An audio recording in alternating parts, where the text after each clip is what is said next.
नमस्कार विद्यार्थी मित्रांनो, इयत्ता 10वी मराठी या पुस्तकातील जय जय हे भारत देशा ही कविता आज आपण अभ्यासणार आहोत. या कवितेचे कवी आहेत मंगेश पाडगावकर. मुलांनो, कवितेच्या नावातच भारत देशाचा कवीने जय जयकार केलेला आहे. जय जय जय जय म्हणजे जय जयकार करणे. कवी या कवितेत भारत देशाचा जय जयकार करत आहे. जय जय हे भारत देशा ही कविता एक देशभक्तीपर स्फूर्तिगीत आहे. देशप्रेम आणि एकात्मता या उदात्त गुणांची प्रेरणा या गीतामधून कवी मंगेश पाडगावकर यांनी अतिशय सुंदर शब्दात व्यक्त केलेली आहे. जय जय हे भारत देशा या कवितेमध्ये भारत देशाची थोरवी, भारतातील निसर्गरम्य सौंदर्य आणि भारताचं सांस्कृतिक वैभव याचं वर्णन केलेलं आहे. कवी भारतभूमीला वंदन करून तिची महानता, तिची वैशिष्ट्य आणि तिची स्वतंत्र जी वेगळी ओळख आहे इथे आपल्याला तो दाखवून देत आहे. या कवितेमध्ये कवीने भारताचा जय जयकार केलेला आहे. भारतभूमीला त्रिवार वंदन केलेलं आहे. आपला भारत देश विविधतेने नटलेला आहे. इथे उंच उंच डोंगर, सुंदर नद्या आणि हिरवीगार मैदानं आहेत. याचं वर्णन कवीने कवितेत केलेलं आहे. भारतामध्ये विविध प्रकारच्या संस्कृती, विविध प्रकारच्या परंपरा आहेत. तरीही या विविधतेत एकता कशी आहे हे कवी या कवितेत आपल्याला सांगत आहे. भारत देश आज स्वतंत्र आहे आणि येथील लोक नेहमीच स्वतंत्रतेने जगत असतात. हे भारताचं खूप वेगळं आगळं वैशिष्ट्य आहे. भारत देशात सुखाचं आणि समृद्धीचं वातावरण आपल्याला सर्वांना पाहायला मिळतं.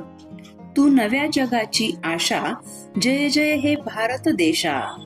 कवी मंगेश पाडगावकर या प्रिय भारत देशाला म्हणत आहे की तुझा जय जयकार असो. तुला मी वंदन करतो, कारण तू या नवीन जगाची आशा आहेस.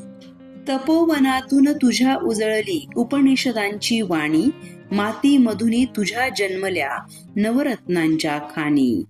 जय युगधैर्याच्या देशा, जय नवसूर्याच्या देशा. तू नव्या जगाची आशा, जय जय हे भारत देशा. प्रथम आपण शब्दांचे अर्थ पाहूया. तपोवन म्हणजे जिथे तपस्वी राहतात असं ठिकाण, असं वन. उजळली म्हणजे प्रकाशमय झाली. उपनिषदे म्हणजे ज्यामध्ये वेदांचं सार असतं त्यांना उपनिषदे असे म्हणतात. नवरत्न म्हणजे वीर पुरुष किंवा इथे आपण देशभक्त असाही अर्थ घेऊ शकतो. खाण म्हणजे भांडार. युग म्हणजे काही शतकांचा कालखंड. धैर्य म्हणजे धाडस, हिम्मत.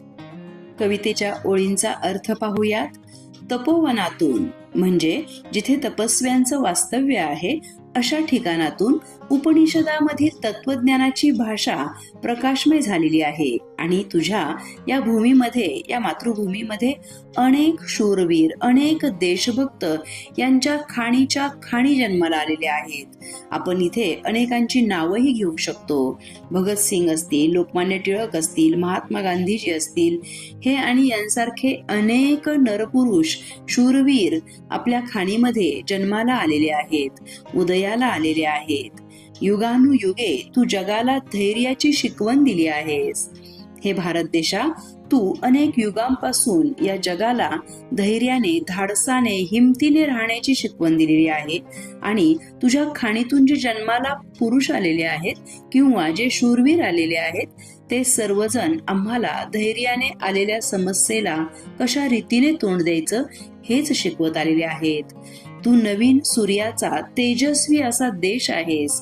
तू नवीन जगाची प्रेरणा आहेस आणि म्हणूनच मी तुझा जय जयकार करतो आणि कायम जय जयकार करत राहीन. बळापुढे वा छळापुढे नचे इथे वाकल्या माना, अन्यायाला भरे कापरे बघुनी शूर अभिमाना. जय आत्मशक्तीच्या देशा, जय त्याग भक्तीच्या देशा. तू नव्या जगाची आशा, जय जय हे भारत देशा. या ओळींमधील शब्दांचे अर्थ पाहूयात. छळ म्हणजे जुलूम. नच म्हणजे कधीच नाही. वाकल्या माना म्हणजे शरणागती पत्करली.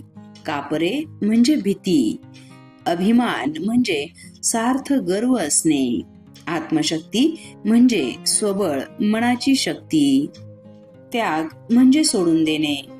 काव्यपंक्तींचा अर्थ अभ्यासूयात.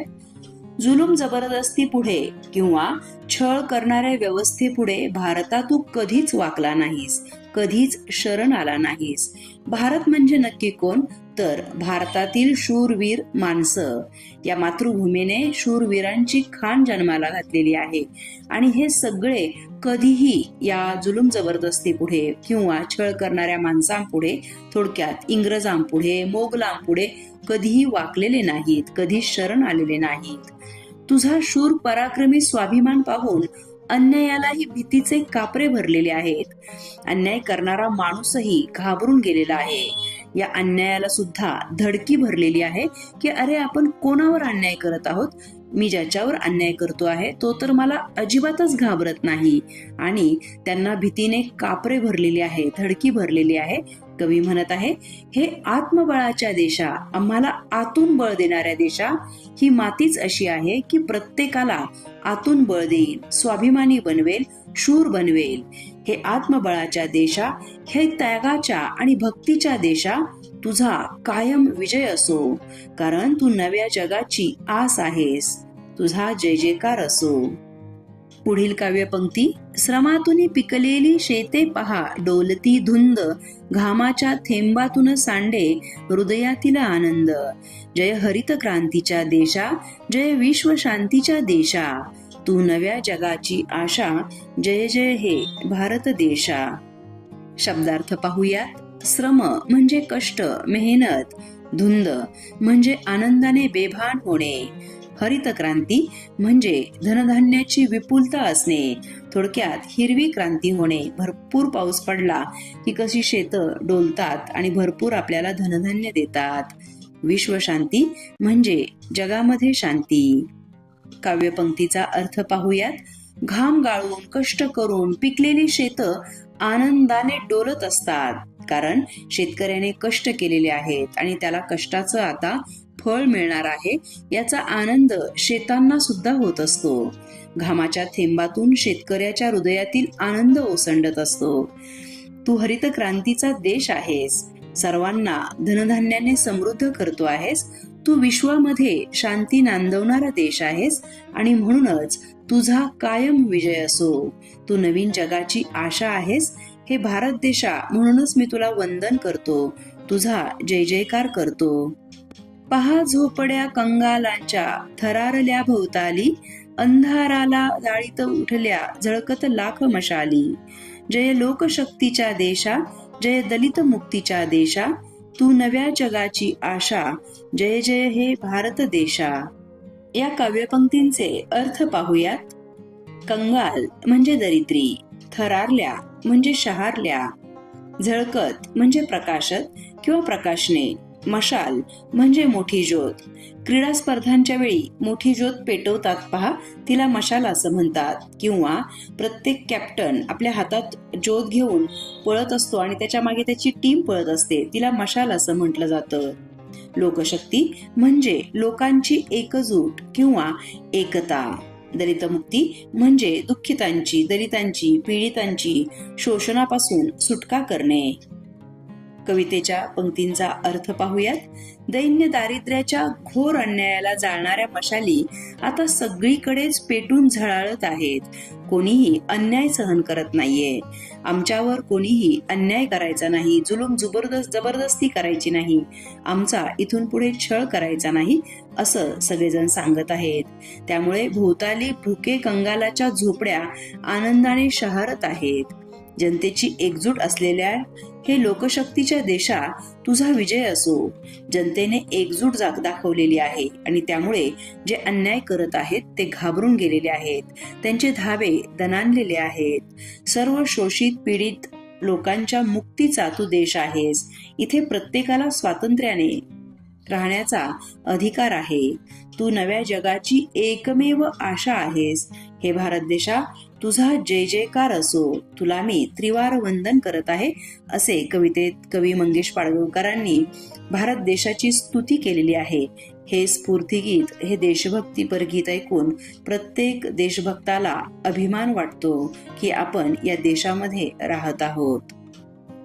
तुमच्या इयत्तेचे शैक्षणिक व्हिडिओ पाहण्यासाठी चॅनलला जरूर सबस्क्राईब करा.